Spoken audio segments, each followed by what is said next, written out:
Mesdames et messieurs, bonsoir. Merci de nous rejoindre en direct sur Al24 News pour un nouveau numéro de l'échiquier international.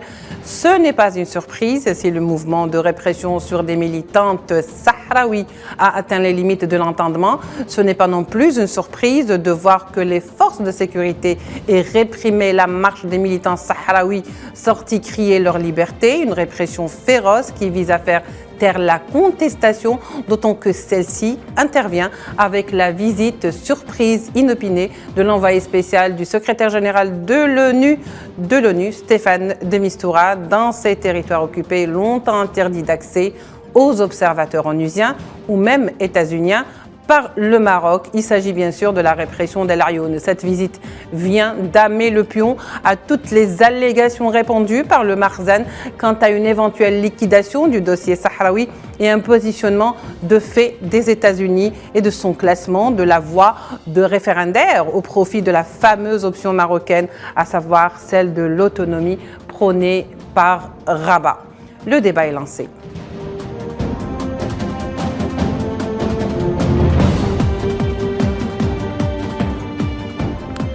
Alors, pour lancer le débat, effectivement, et faire le point sur les derniers développements sur le terrain à Al Ayoun, nous accueillons ce soir avec beaucoup de plaisir et respectivement Hassana Douihi, journaliste sahraoui depuis les territoires occupés à Al Ayoun. Monsieur Hassana Douihi, par téléphone, est avec nous. Bonsoir, merci d'avoir accepté notre invitation. Bonsoir et merci pour l'invitation. Merci à vous. Et également, nous aurons avec nous Mohamed Mayara, coordinateur du groupe Équipe Média. Mohamed Mayara, bonsoir. Merci d'être avec nous. Bonsoir, madame. Je rappelle que vous êtes journaliste dans Équipe Média. D'ailleurs, les images qui ont été diffusées sur plusieurs réseaux sociaux sont également des images que vous avez prises sur le terrain. En tous les cas, c'est l'équipe de votre journal. Monsieur Mayara, donc, soyez le bienvenu. Pour commencer, le Sahara revient au devant de la scène avec beaucoup de force. La visite inopinée de Stéphane de Mistura dans les territoires occupés d'El Ayoun a provoqué la panique générale et bien sûr la répression ne s'est pas fait attendre contre les manifestants militants sahraouis en l'occurrence. Monsieur Mayara Mohamed, vous qui êtes sur place, qui avez donc couvert plus ou moins cette répression, dites-nous réellement ce qui s'est passé et comment ça a commencé.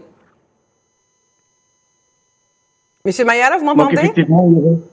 Oui, effectivement, il y avait des appels pour manifester, donc lancés par des organisations des droits de l'homme au territoire occupé du Sahara occidental.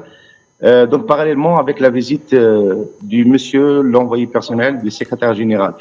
Alors, la réunion qui s'est déroulée entre monsieur de Mistura avec des organisations des droits de l'homme au centre sécuritaire du siège de l'Organisation des Nations Unies. Alors, avant 24 heures, il y avait l'appel, il y avait des organisations, il y avait des manifestations contre l'occupation illégale marocaine et aussi pour appeler les Nations Unies pour respecter ses engagements envers les Sahraouis et envers l'organisation d'un référendum juste au Sahara occidental. Les forces d'occupation a déployé donc pour empêcher les Sahraouis à manifester et il y avait aussi des interventions brutales contre les militants et militantes qui ont réussi d'arriver à la place prévue de cette manifestation. Donc c'est un acte qui est agressif, c'est un acte qui viole les droits fondamentaux des Sahraouis, mais plus particulièrement au moment où l'envoyé personnel visite les territoires occupés du Sahara occidental. Donc c'était mépris du droit international et mépris aussi au envoyé personnel lui-même. Oui, alors vous faites bien de le dire. D'ailleurs, on va y revenir, cette façon justement de ne pas respecter les visiteurs des territoires occupés. Il faut dire non plus que Stéphane de Mistura a été empêché par les visites précédentes d'accéder aux territoires occupés, que c'est la première fois qu'il le fait. Est-ce que c'était une visite réellement inopinée, Monsieur Mayara? Est-ce que les autorités... oui. Selon lui, il a dit que pendant 2 années, il a été empêché. Oui. Alors, pas empêché de visiter les territoires occupés du Sahara occidental, mais empêché de rencontrer la vraie l'organisation, les civils, la société civile au territoire occupé. C'est ce qu'il a dit à les gens qu'il a rencontrés hier. Mais en fait, donc la présence massive des forces et les renforts qui sont arrivés jusqu'à maintenant, je parle avec vous, où la ville a subi a vécu donc des présences massives de tous les services militaires et paramilitaires marocains qui a été envoyé envers la capitale occupante du Sahara occidental. Alors, c'est vrai que les Sahraouis maintenant sont une minorité dans leur pays natal. Et en plus, on parle aussi sur la présence massive des forces militaires et paramilitaires. Oui, très bien. Alors, Monsieur Mayara, nous allons y revenir un peu en détail sur ce qui s'est passé à Laayoune. Monsieur Hassana Douihi, vous êtes également sur place. Alors, est-ce que vous pouvez nous expliquer, par exemple, pourquoi la répression s'est beaucoup plus acharnée sur des militantes sahraouis avec ES, c'est-à-dire des femmes militantes comme par exemple Sultana Khaya, comme Djimil Ghalia, toutes ces personnes qui ont déjà milité et qui sont connues pour leur courage. Alors pourquoi vous pensez que le militantisme de ces femmes gêne réellement et pourquoi vous pensez que c'est sur eux que s'est acharnée justement la répression et la filature? Merci pour l'opportunité. Merci avant, je veux corriger. Je ne suis pas un journaliste. Je suis militant sahraoui, occupé du Sahara occidental. Je suis le vice-président de la Ligue pour la protection des prisonniers politiques sahraouis dans les prisons marocains. Et je suis aussi membre de l'ISACOM, qui c'est l'instance contre l'occupation marocaine. Tout d'abord, je voudrais remercier le canal international Al24 News d'avoir offert cette opportunité au territoire occupé du Sahara occidental et de faire entendre leur voix. Et je crois que je suis ici pour mon témoignage, comme j'étais opprimé, j'ai participé aux manifestations. Et autre chose que j'ai pas bien entendu ce qu'a dit mon collègue et mon frère Mohamed Mayara, j'ai pas entendu les mots. J'espère que je répète pas les mêmes choses qu'il a dit. Et avant de parler de la répression qui a coïncidé avec la visite de l'envoyé personnel du secrétaire général des Nations Unies, M. De Mistura, il faut savoir que les territoires occupés du Sahara occidental sont fermés à la presse internationale, aux observateurs internationaux et aux organisations internationales et onusiennes, notamment les rapporteurs spéciaux. Oui. La répression s'accentue notamment après les violations de cessez-le-feu par l'occupation marocaine le 13 novembre 2020. Des dizaines d'arrestations, beaucoup de gens ont émigré le territoire, ainsi que les militants et les défenseurs sahraouis des droits de l'homme sont sous surveillance constante. Cette répression est une politique systématique adoptée par les autorités d'occupation marocaines et pour tenter de réprimer et de réduire au silence les Sahraouis réclamant l'indépendance du Sahara occidental. Dans ce climat, M. De Mistura a décidé de se rendre dans les territoires occupés à partir du 4 septembre de cette année, après avoir été incapable de le faire pendant 12 ans. Oui. Les militants et les militants du Front populaire pour la libération des Saga al-Hamrawi et des Polisario ont décidé d'organiser une manifestation le 4 septembre à 19h soir. Oui. Sous le critère de liberté et indépendance. Ils étaient conscients des dangers, des difficultés de descendre leur rue dans un climat caractérisé par la répression, le manque de liberté d'expression et l'absence totale de toute couverture médiatique. Le matin de 4 septembre, à 8 h du matin, les forces d'occupation ont surveillé toutes les maisons des militants sahraouis et des défenseurs des droits de l'homme et ont suivi leur déplacement. Les rues de la ville étaient fortement militarisées avec des dizaines de voitures, des centaines d'individus appartenant à l'appareil répressif marocain, Malgré tout cela, les militants sahraouis ont pu échapper à la surveillance et descendre dans les rues, brandissant des drapeaux nationaux sahraouis et slogans dénonçant l'occupation et le rôle négatif des Nations Unies. Comme d'habitude, les militants ont été soumis à des violences, à des mauvais traitements et à des coups et autres entre eux étaient traînés sur le trottoir. Un certain nombre des victimes a été remarqué. C'est peut-être un résumé de tout ce qui s'est passé le 4 septembre à l'heure de l'arrivée de M. de Mistura. Merci. Oui, Monsieur Hassana, vous êtes toujours là avec nous? Oui. Oui, allez-y. C'est-à-dire que finalement, si je comprends bien, Monsieur Hassana Douihi, vous étiez avec les militants, vous êtes descendu pour cette marche, mais pourquoi c'est beaucoup plus l'acharnement s'est fait cette fois-ci de manière très manifeste sur les femmes sahraouis et surtout ces femmes qui ont déjà enduré la prison, la torture dans les geôles marocaines? Il faut savoir que pour arriver au point essentiel pour manifester, ça demande beaucoup de courage. Hein. Oui. Ça demande beaucoup de courage, une expérience de résistance devant une machine d'oppression. Donc, ces noms que vous avez cités, avec d'autres hommes et femmes, ont pu arriver à ce point, avec un courage, avec détermination, mais sont toutes et tous réprimés. La plupart d'eux sont des victimes de répression et ils ont des blessures sur tous les parties du corps. Je reviens vers vous, Monsieur Mayara. Dites-nous alors, aujourd'hui, vous m'avez dit tout à l'heure que vous avez eu la chance de rencontrer justement Stéphane de Mistura. Est-ce le cas et de quoi il a été question justement? Monsieur Mayara? Je crois. Pardon? Oui. Oui, en fait, la réunion a été s'est déroulée dans les sièges du sécurisé de l'Organisation des Nations Unies à la réunion occupée. Il a été alloué le durée de 2 heures. Son objectif principal étant de donner à la société civile sahraoui l'opportunité d'exprimer leur point de vue, leur préoccupation concernant la résolution du conflit du Sahara occidental.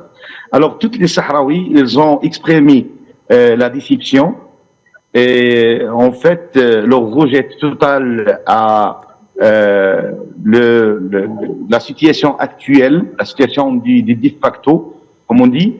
Et voilà, donc la plupart a exprimé aussi la volonté de tout le peuple sahraoui qu'il représentait par les associations de la société civile et qu'ils attendent aussi une réponse d'après les Nations Unies pour respecter les engagements et les accords signés par les deux parties du Maroc et du Polisario envers l'organisation du référendum. Alors, en fait, le principe, c'est-à-dire le référendum, ils ont aussi parlé sur les droits fondamentaux qui chapeautaient à l'autodétermination, qui a été violée d'une manière quotidienne, le pillage systématique des ressources naturelles, les violations aussi de l'expression, le droit de rassemblement, etc., etc. On donnait des cas précis. Alors, en fait, l'envoyé spécial, il a donné aussi des conditions avant de rencontrer les Sahraouis. Il a empêché les activistes de filmer au sein de siège des Nations Unies, de la même qu'il a donné aussi ses ordres aussi à d'autres côtés, c'est-à-dire à les occupants marocains. Oui. Très bien, Mayara. Hassana Douihi, alors vous qui avez été sur place, donc vous avez vécu les événements tels qu'ils ont été dans la violence, d'abord, est-ce que Stéphane de Mistura est au courant qu'il y a eu effectivement des dépassements sur des personnes civiles, pacifiques, militants sahraouis? Merci. Moi aussi, j'étais Oui. à la réunion avec M. Demistura. Voilà, oui. Et le message a bien reçu des messages des militants sahraouis qui ont été à la manifestation. Parmi nous, à la réunion, avec nous, avait des femmes qui avaient des blessures sur le corps, aussi des hommes. Ils ont parlé de la répression, Oui. de la militarisation des villes occupées du Sahara occidental, de la présence, le grand nombre de policiers dans les rues de toutes les villes, les contrôles de police dans les entrées et sorties des villes, et aussi que malgré que les villes occupées du Sahara occidental, il y a beaucoup de police, des gendarmeries et des militaires, ils ont aussi fait venir d'autres nouveaux policiers et des militaires. Donc, M. Demistura a pu savoir ce qui s'est passé, il est courant, notamment il est courant, ce qui est passé dans les rues des Lyon, la répression, la violence, l'interdiction de manifester, l'interdiction de s'exprimer. Et je voudrais ajouter aussi que la population, ou bien les représentants de la population civile sahraoui qui a rencontré M. Demistura a pu aussi poser beaucoup de questions. Ils ont montré leur désespoir et la frustration sur le travail des mécanismes des Nations Unies, mais aussi sur les Nations Unies. Et ils ont posé beaucoup de questions, ils ont demandé des questions. Est-ce que Demistura est courant que le territoire est fermé depuis 2014, donc Oui. les journalistes Oui. et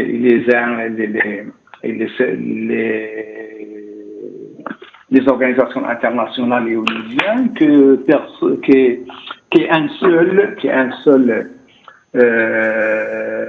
qu'un seul comment je l'appelle, Est-ce un que représentant onusien a pu visiter les territoires occupés en 2012, et après toutes les organisations sont interdites de faire contact ou bien assister au territoire occupé du Sahara occidental. Donc beaucoup de questions ont été posées vous sur le aviez rôle de la fait... médiation. Oui, mais, pardon, monsieur Hassan Al-Douihi, est-ce que vous avez établi un rapport écrit que vous avez remis à Stéphane de Mistura justement sur tout ce qui s'est passé, puisque j'imagine qu'il n'a pas pu réellement voir ce qui s'est passé?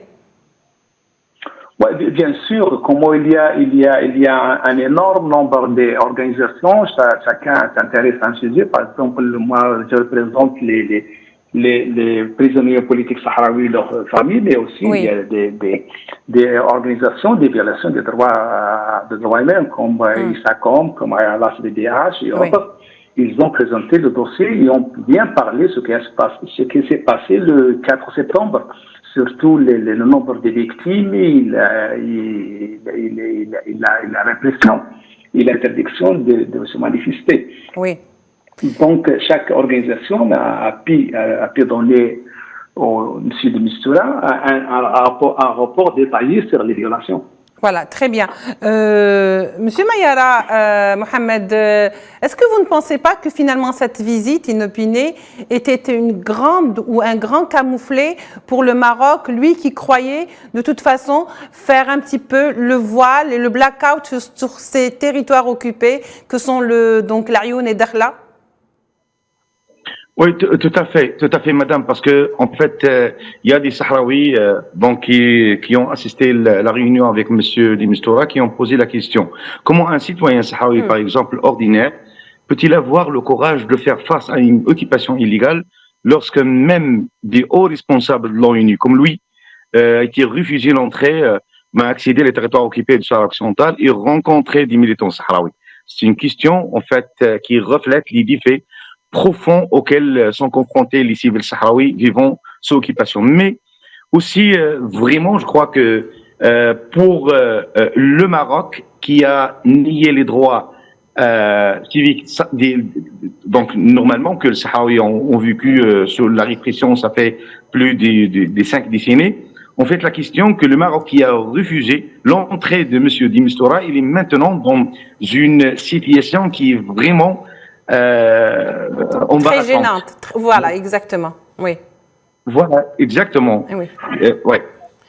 Très bien. Alors, Hassana Douihi, comme disait Mayara, donc vraiment aujourd'hui, avec cette visite de Mistura, la première du genre dans les territoires occupés, puisque comme on le disait, ça a été toujours, il y a eu des entraves, des obstructions pour que justement Stéphane de Mistura ne s'enquiert pas de ce qui se passe dans les territoires occupés. C'est vraiment une situation très gênante pour le Maroc et ça, vous l'avez senti ces derniers temps. C'est aussi une façon de mettre à terre carrément la thèse marocaine. Qu'est-ce que vous en pensez, Hassana? Parce que de toute façon, on disait que les États-Unis étaient acquis à la thèse marocaine et que de ce fait, le dossier sahraoui pouvait partir aux oubliettes. Non, la visite aujourd'hui de M. de Mistura, territoire occupé du Sahara occidental, toute la propagation marocaine ou bien le discours marocain a été mis aux poubelles. Les Marocains disent toujours qu'ils sont aidés avec les États-Unis, avec l'Union européenne, et qu'il y a d'autres solutions que l'autonomie marocaine. Et la présence de M. de Mistura montre qu'il y a que sa présence était grâce, peut-être, je ne sais pas, à une intervention américaine. Et ça demande que la position américaine n'est pas celle-ci que dit les Marocains, ou bien dit l'occupation marocaine. Donc, pour nous, les Sahraouis, la visite dans un peu d'espoir pour enlever tous les obstacles qui fait les autorités d'occupation marocaines devant toute solution du conflit du Sahara occidental. Oui. Et aussi au moins cette visite, peut-être qu'il y aura d'autres visites, pourquoi pas d'autres visites des organisations, non seulement des Nations Unies, pourquoi pas de l'Union européenne et de l'Union africaine. Nous, toujours, on a des espoirs à faire ouvrir le territoire devant les observateurs et devant la presse internationale.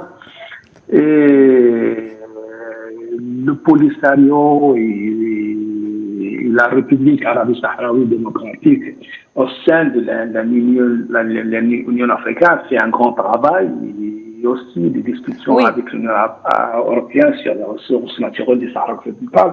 Peut-être que cela donne des résultats positifs sur la situation accablante des droits de l'homme au territoire occupé Sahara occidental.